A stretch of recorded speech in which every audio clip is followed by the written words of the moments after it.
Kelas 11 Mia 3 akan membawakan monolog yang berjudul Dokter Jawa. Itu suara siapa? Masuk saja. Dini hari seperti ini, tak baik berada di luar rumah. Hah? Apa? Ada yang mau melahirkan? Ya. Melahirkan memang suka tak kenal waktu. Ia bisa datang kapan saja. Seperti juga kematian. Oh, kematian, kenapa aku jadi melantur menyebut kematian? Selama 3 tahun aku di sini, puskesmas ini jadi saksi bahwa kelahiran dan kematian itu tak pernah adil. Kau beli ngotot mengatakan ada kelahiran pasti diimbangi oleh kematian, begitukah? Hukum itu membuat jumlah manusia selalu sama, dan itu kunci saksi eksis bangsa Indonesia sampai kini. Begitu. Pendapat itu harus dikoreksi sekarang. Di beberapa tempat, bahkan kelahiran jauh lebih banyak daripada kematian. Lihat saja kotamu sendiri, makin hari pemukiman menelan sawah-sawah para petani. Ruko-ruko merambah sampai hutan-hutan pinggiran kota. Itu tandanya kelahiran lebih banyak daripada kematian. Setujukah? Kalau kalian tidak setuju dengan monolog ini tidak akan aku lanjutkan. Kau harus tahu, di sini hukum keseimbangan itu tidak berlaku. Sebagai orang Jawa yang mewarisi ajaran harmoni dari para tetua, aku merasa dibenturkan pada kenyataan pahit yang berbeda dengan apa yang diajarkan. Aku jadi saksi. Setiap kesakitan ini hampir selalu berakhir dengan kematian. Kau tahu, terkadang aku merasa gagal sebagai dokter. Seharusnya aku bisa menjadi pencegah kematian. Aku tahu aku bukan malaikat, tetapi kegagalan demi kegagalan membuatku ingin meninggalkan profesi ini. Kembali jadi manusia biasa sehingga tidak harus memikul beban profesi seberat ini. Ah, kau sih enak. Duduk-duduk saja menyaksikan aku bekerja keras sebagai dokter. Itu yang belakang malah ketawa. Kalau para juri sih pasti serius atau pura-pura serius supaya honornya cepat naik. Tapi mungkin ini sudah takdirku bisa tampil di depan publik nasional seperti ini. Jangan pula kau memasang rasa cemburu ya. Siapa yang di sana? Bapak, Mama, masuk saja sini. Kesini sudah, jangan lama-lama di luar sana. Ini puskesmas, satu-satunya di sini. Aku tahu, aku bukan malaikat penyelamat. Tetapi setidaknya bayi dalam kandungan itu punya kesempatan menghirup udara segar desa ini. Tahu bukan, bayi yang lahir di desa ini belum tentu selamat. Bahkan sudah lahir pun banyak tak punya kesempatan jadi kanak-kanak. Itu anak Bapak Wanggal yang tinggal dekat dermaga tadi pagi meninggal. Si Sarce, anak Bapak Koga yang dulu lucunya minta ampun sewaktu lahir, 2 hari lalu juga tiada. Kau tahu, sejak semingguan lalu sudah ada 61 anak meninggal di desa ini. Kau sudah dengar bukan? Kabar buruk ini sudah viral di media sosial. Sebelumnya juga dimuat bertubi-tubi di koran. Bapak Presiden sudah tetapkan ini sebagai kasus gizi buruk sepanjang dunia modern ini. Kalau boleh cerita begini, tapi kau harus janji ya. Jangan viralkan ini di media sosial. Semua janji? Bagus sudah. Begitu sesama rakyat harus saling menjaga ya. Apapun suku dan agamanya. Dulu ada kasus desa ini kehabisan beras. Asal kau tahu saja, kita ambil beras dari kota kabupaten pakai perahu. Itu makan waktu 2 hari. Pas waktu itu, perahu pembawa beras katanya pecah setelah tabrak batang kayu di sungai. Orang-orangnya habis dimakan buaya dan beras hanyut di sungai. Hampir selama 3 bulan, desa ini tak ada makan beras. Anehnya, warga beramai-ramai datang ke puskesmas. Mereka tuding aku sebagai dalang dari semua ini. Aku ingat Bapak Tibo sebagai kepala suku berbicara paling keras. Dia bilang begini, primitif, jangan kau permainkan. Kami juga ingin makan beras seperti orang-orang di Jawa. Kami juga ingin modern seperti kau. Tolong kau bawa beras untuk kami. Ketika aku coba berbicara kepada Bapak Tibo cepat-cepat memerintahku untuk diam. Kau minta saja presiden utus orang-orang Jawa supaya cepat kirim itu beras. Kami ini bukan cuma lapar, tapi juga ingin maju toh. Bapak Koga yang dari tadi duduk belakang maju ke depan. Kulitnya yang hitam gosong seperti terbakar. Orang-orang warga desa itu memang masih jarang yang pakai baju. Saya mau bicara. Maaf Bapak Tibo, Dokter Rahayu cuma mau bantu kita, orang yang sudah lama sakit-sakitan. Dokter ini juga sudah bantu lahirkan kita punya anak-anak. Semua sukarela, tak pernah minta ongkos. Jadi, dia tidak punya urusan dengan beras. Bapak tiba memotong. Ah, bagaimana kau bisa bilang begitu, Koga? Kau dulu ada niat baik dari orang Jawa yang kirim kita bang. Kita semua orang sudah makan beras supaya sehat dan modern. Karena dokter ini dikirim dari Jawa, pasti juga bisa bawa beras kan? Kau pasti berpikir orang-orang di sini kaku dan keras kepala, bukan? Selama di sini, aku justru banyak belajar bagaimana mereka berpikir dan ambil keputusan. Mereka selalu berpikir lurus, konsisten, dan teguh pegang janji. Ini yang justru harus aku manfaatkan dengan baik. Tidak seperti kau yang suka mencela-cela. Sekarang pilih ini, besok pilih itu, tergantung siapa yang kasih rezeki. Bapak Tibo begini, kataku kepada kelasku itu. Saya boleh tanya? Dia mengangguk.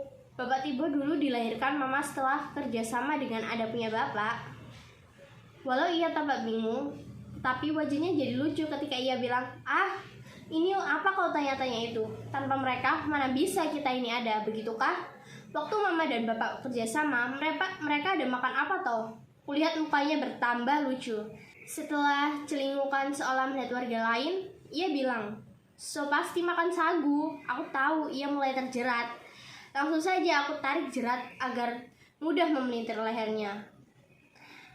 Ketika lehernya sudah cukup dekat, aku katakan kepada dia, "Nah, bapak dan mama saja makan sagu. Kenapa kita orang tidak?" Ia coba menjawab dengan manusia.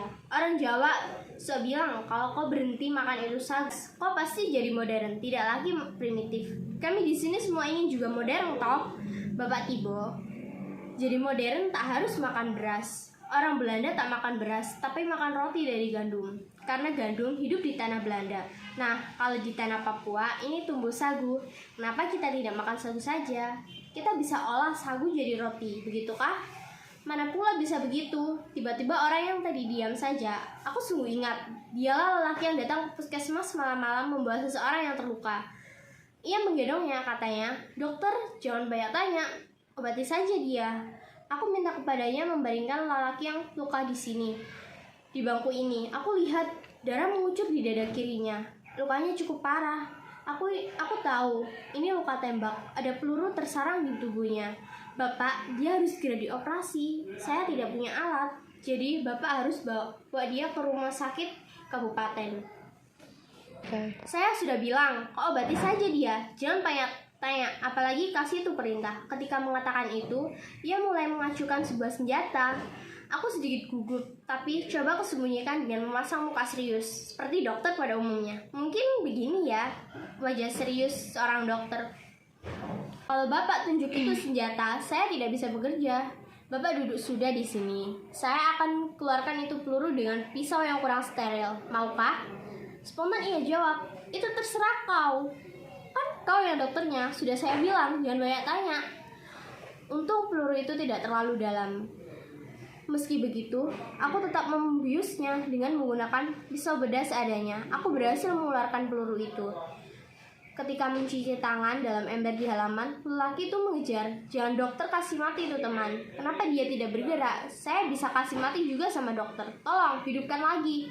Senjatanya kembali ditodongkan kepadaku. Kali ini aku sudah benar-benar menguasai keadaan.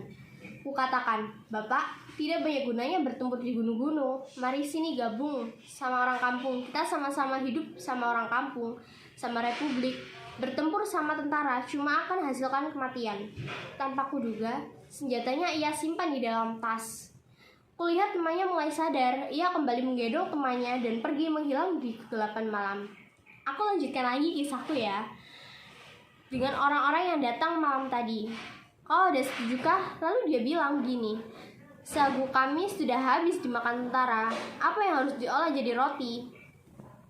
Bagaimana kalau besok kita sama-sama ke hutan cari sagu dan kita olah jadi roti? Bagaimana Bapak Tibo? Bapak setujukah?" Kami memang kemudian sama-sama ke hutan, tetapi alangkah kagetnya, pohon sagu sudah hampir tidak ada lagi. Dan sagu yang ku tahu dulu menghampar di sini sudah berubah jadi hamparan sawit yang begitu luas. Waktu itu, Bapak Tibo dan sebagian besar warga desa langsung berbalik arah dan tidak mengatakan apa-apa.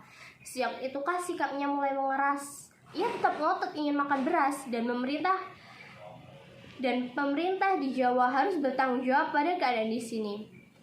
Seluruh tragedi kekurangan gizi di sini itu karena pemerintah di Jawa telah mengganti sagu dengan beras. Padahal beras tak pernah ditanam di sini, sehingga harus selalu didatangkan dari luar pulau. Mau melahirkan, kenapa tidak langsung masuk saja? Mari Bapak, Mama, setiap kelahiran apapun keadaannya harus diberi kesempatan untuk hidup. Hidup. Disitulah aku terus terang merasa gagal sebagai dokter yang dikirim jauh-jauh dari tanah Jawa sampai ke pedalaman Papua.